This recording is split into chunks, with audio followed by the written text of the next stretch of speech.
Do you also want to do logo tracing? We will use Adobe Illustrator right now. First, you need to take the file that you want to trace. After that, go to the Tool panel where you will find the Pen tool option. Simply open it.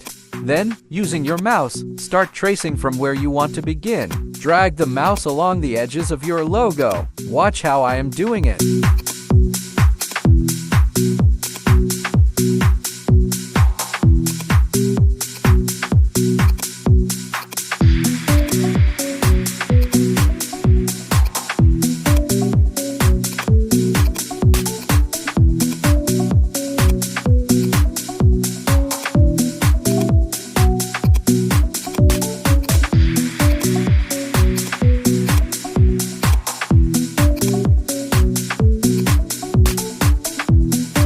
Our tracing is ready.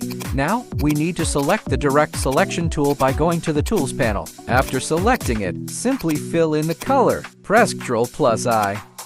Once the entire logo is filled with color, delete the picture you traced over using the Direction tool.